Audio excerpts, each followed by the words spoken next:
Holy cow. Is PCA awake now? Yeah, we yelling at the screen every Sunday night. Talk slick, throw the remote, we just want it right. Front office tripping, man, they can't get it right. Whole city heated, but we still gon' fight. We talking Bulls trade, biz drafts, missed calls, cool slumps, soft rebuild. We seen it all. Yeah, we loud, yeah, we gritty. I'm a little frustrated, but I still love my city.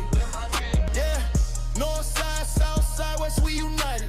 Welcome to Holy Cow, the Chicago Cubs show here at the Frustrated Chicago Sports Fan Channel. The calendar is now switching from April to May. We are now a month into the season. 1 month down, 5 more to go. Still early. We're not even a third of the way through the season, but there's a lot of things we want to get into as the calendar has switched from April to May. And in addition to a recap of the Cubs versus Padres series and the terrible news around Justin Steele. But let's start with the recap of the last series. Cubs had the road trip out there in Southern California and came back 3-3 on that road trip. Lost the series to the Dodgers, as we talked about in the last episode.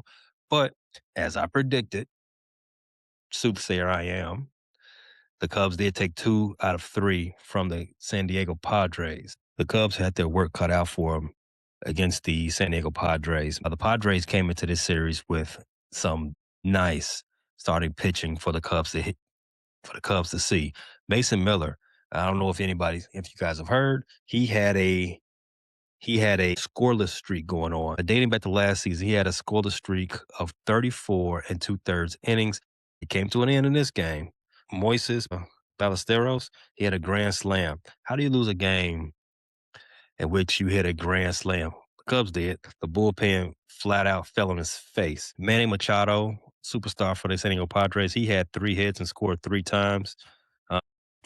Ty France drove in 4 runs for him with a double and a triple. Also in that game, also good old buddy Nick Castellanos, he brought in 2 runs in that game in the 5th inning to give the Padres a 6-5 lead. That game put the Cubs on a 3-game losing streak, but that was where that streak ended. The second game of the series on Tuesday, Cubs bounced back with an 8-3 victory. Edwin Cabrera was nails. He's been solid all April to start the season. He pitched 5 2/3 innings, real solid, and PCA starting to heat up. He hit a 3-run bomb to deep center to put the Cubs far and away ahead in this game. Rubber game, getaway day, Wednesday. It was a lot closer than in Tuesday's game. The Cubs won 5-4. Jamison Tyone did exactly what the Cubs needed. Eat up some innings and be quality. He gave the Cubs 7 innings, gave up 3 hits, 3 earned runs, 2 solo home runs in those 3, and walked 1. Again, exactly what the doctor ordered. You want to eat up innings when you have a bullpen that's desperate for healthy arms right now. PCA hit another home run in this game, a 2-run shot this time. Matt Shaw also hit a solo home run. The real hero of Wednesday's game, though, Ben Brown. He relieved Jamison Tyone, came into the game with a bases loaded situation. Now, we talked all the time. Sometimes the lights are too bright for him. His emotions get the best of him, and he can't control his stuff. No diddy. But he did exactly what he needed to do. He only gave up a sac fly, and he got Manny Machado to hit into a clutch double play to get out of that situation. Hobie Milner, he came in and shut the door in the 9th and got the save. So Cubs escape out of California, 3 wins, 3 losses, 500. You can't be mad at that. During this series, the Cubs was also hit with some terrible news. Just got back Matt Boyd. If we can just hold out a little longer, Justin Steele will be back at some point soon. He'll be back to his old top of the order self, maybe sometime in the late part of the summer as we getting ready to make this push. Well, you're going to have to push that back a little bit further. He suffered a setback during his rehab over the weekend. He felt some discomfort after a bullpen session. They did some imaging. It revealed that he has a flexor strain in his left elbow. The timetable for him now has been pushed way back. They're saying right now they're going to shut him down for a month and then before he's reevaluated, which means his return date is sometime after All-Star break. You probably won't see him back until August, September, which will mean he's going to still be trying to ramp up in October. I don't know, man. I'm gonna enjoy this season for what it gives me, but it's getting hard. When we came into the season with so many lofty expectations, and now with all these injuries, and now this setback, it's hard to see that we can. It's still viable at this point. You can't take so many pitching injuries and still be where you are. Cubs came into the season over under as well, mid 90s. That's gonna be tough. The offense got to carry a lot of burden for that to even come to close to fruition. And when you get into the playoffs, assuming this team makes it that far, you need those arms. You need that pitching. And this team is they couldn't make it out of April without falling apart. I can't how do you assume that they're gonna make it the next 5 months before the playoffs? So bad omen. Cade Horton already lost for the year. Um, Bullpen, Caleb Theobar, Hunter Harvey, Riley Martin, all down right now. It's sad. In fact, I don't want to call it sad because that's overstating it, but it's a tough situation. It's tough. This team finds itself in. Dansby Swanson, who's been really lighting it up lately. He had a cramp in his butt, so he's out for a little while, just nursing that injury. Alex Bregman, he's been dealing with a toe injury after he hit a foul ball off his foot. So it's crazy right now. And through it all, the Cubs are still second place in this division, best division in baseball. Some good news though, Daniel Palencia is expected to return to the bullpen this week against the Diamondbacks. He's not. They're not going to put him into a minor league rehab assignment. They're going to skip that part and just bring him right back. Risky business. No Tom Cruise, but hopefully they say he didn't have any discomfort during his bullpen sessions, and that's a key part. You'd want to make sure there's no discomfort after you had those sessions. So everything looks good. So I trust the experienced guys on that one. And we definitely can use Palencia. The Cubs were fortunate not to have a lot of save situations while he was out, even through that 10-game win streak. The Cubs get him back. It makes everyone's job that much easier. So fingers crossed, it was just a minor bump in the road for him because this is a big season for him. It's a big season for the Cubs. You need him to come back, need him to be lights out as we expect Daniel Palencia to be. Need a Garrett's popcorn break.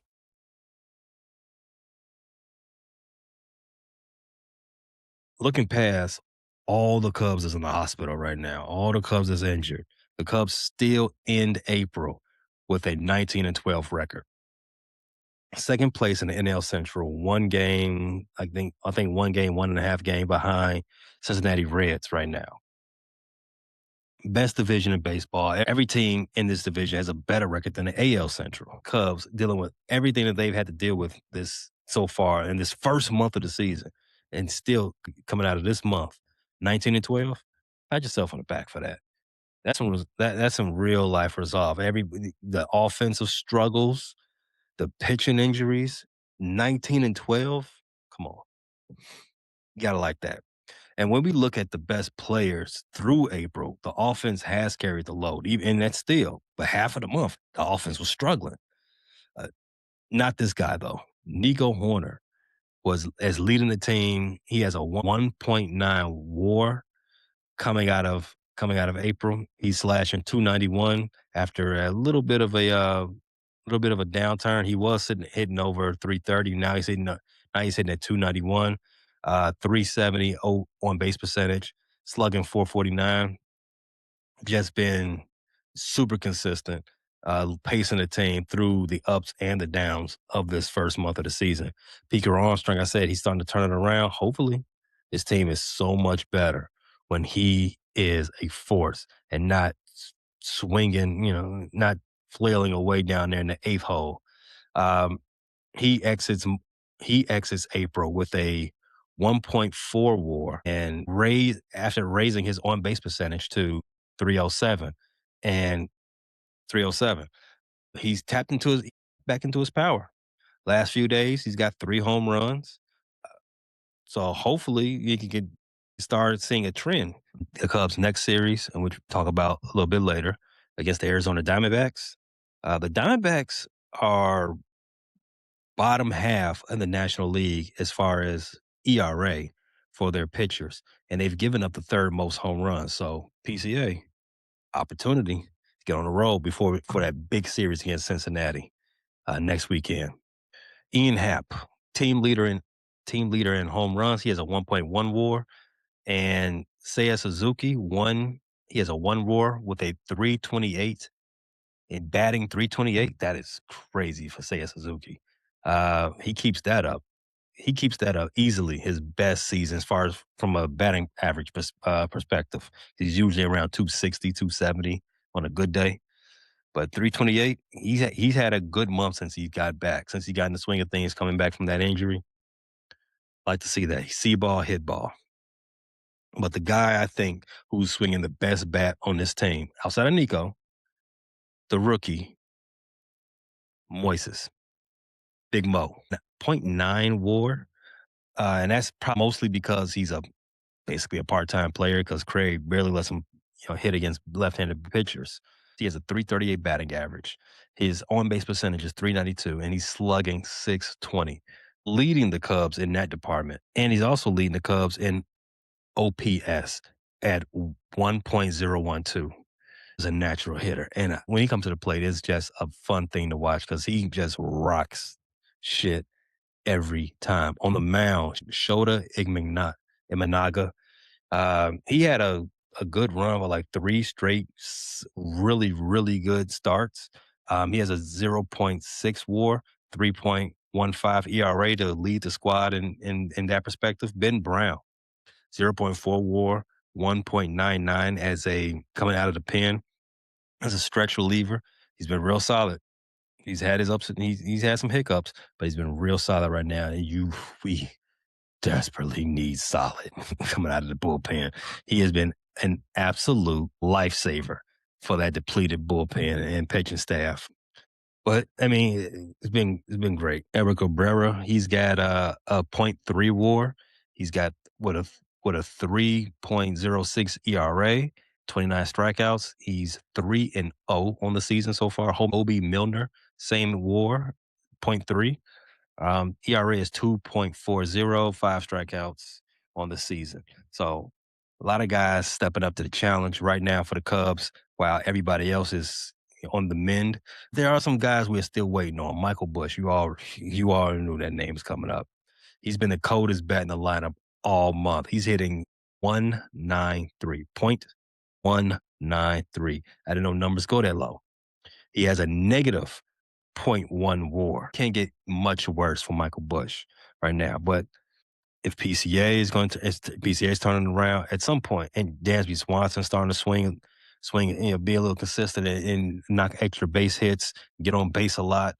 From his perspective, we can cover Michael Bush up a little bit until he figures it out. On the pitching side, the worst performers have been Phil Maton. Ex Astros, we don't need those guys. He has a negative .5 WAR. He has a 14.40 ERA. Jacob Webb, negative .4 WAR with an ERA over 5. Javier Assad, his numbers, he had one bad start after that great start he had in Tampa. And that last relief against the Dodgers, he had that relief appearance where he gave up 6 over 2 innings. Some of that stuff you want to throw out, but his numbers right now are negative .5 WAR with a 7.58 ERA. Javi's been solid, if you ask me. The numbers don't really tell. He's been an innings eater. He's been steady. I still say his start in Tampa Bay after the news of Cade Horton being done for the season was the biggest performance out of anybody so far this season. Team could have folded up right there. If they had lost that game with the Cubs, I think they were 2 games under 500 at that point. They needed that. Needed somebody to show up and show out, and he did that. Oh, keep that in perspective when we look at these numbers. Matt Boyd, same WAR, negative .57, an ERA over 7. Some of these guys got to find their rhythm. Javi, I'm not worried about Javier Assad right now. Matthew Boyd, he's working his way back. I think he'll be fine. He's a vet. Figure he'll be okay. But all in all, if the Cubs are going to do more than just tread water this season and actually be have some success to this season, some of these guys have got to figure some things out. I did say that the schedule, the calendar did change from April to May. It's still early, not even a third away ways through the season. But I will tell you this: the numbers do not lie in this situation. Baseball is one of those tricky sports where numbers tell a lot, and the numbers don't lie. Teams that are in playoff position at the end of April, about 75% of them end up making the playoffs. So yes, it's early, but it goes to show that if you start hot, if you're consistent 3 out of 4 times, that's going to carry over throughout the whole season. Some teams that are struggling right now, some that you expect to contend, Detroit Tigers, they're 15-15. They're like a game ahead of the White Sox. That's the best team in the AL Central. The Tigers are like a game and a half better than the White Sox. Like, get out of my face with that. Seattle Mariners, they're a game under 500. Both these teams had high expectations. The Cubs, another one of those teams, have high expectations. So if you're one of those Cubs fans that's thinking not too high on the Cubs, kind of down, look at those teams. Look at those teams. Not just look at those teams. Look at the teams the Cubs have beaten. Yes, we had a 10-game winning streak against teams that are firing managers like the Phillies and the Mets, who are probably going to fire their manager at some point this season. I want to remind everybody the Phillies' last win before they went on that terrible losing streak was against the Cubs when they beat the Cubs head in. They were over 500. They were a winning team before the Cubs did that to them. Now, I always say I didn't have any faith in the Phillies. I didn't think they were going to be that good this season. I think they're a little long in the tooth. I think they ran it back too much. You know, everybody liked that documentary, The Last Dance, but everybody can't do that. But the point I want to make is that the Eagles was wrong with Philly until the Cubs got to them. Cubs did that to them. The Cubs took 6 or 7 from them. The Cubs did that to them. The Cubs swept the Mets. Those are two high priced teams. Those are two teams with very elite talent on them, at least based on their contracts. If that's not good enough for you, the Padres have the second best record in the National League. Cubs took 2 or 3 from them. That's not good enough for you. Remember that same Tampa Bay Rays series I talked about where Javier Assad basically saved the season, in my opinion? They're 18-11. Cubs took 2 or 3 from them too. So while people are talking about, yeah, Fugazi, 10-game win streak, put it all in perspective. It's a whole month worth of data that you can pull from. I don't want to bemoan this point too much, but the Cubs play in the best division, the toughest division in the majors. Second best record in that division. Only played one team from the division so far, the Pittsburgh Pirates. It didn't go so hot for the Cubs there, but it wasn't like the Pirates dominated the Cubs. Pirates are a young squad. They came back to the pack a little bit. Right now, Pirates are in last place, 16-16. So a lot can happen.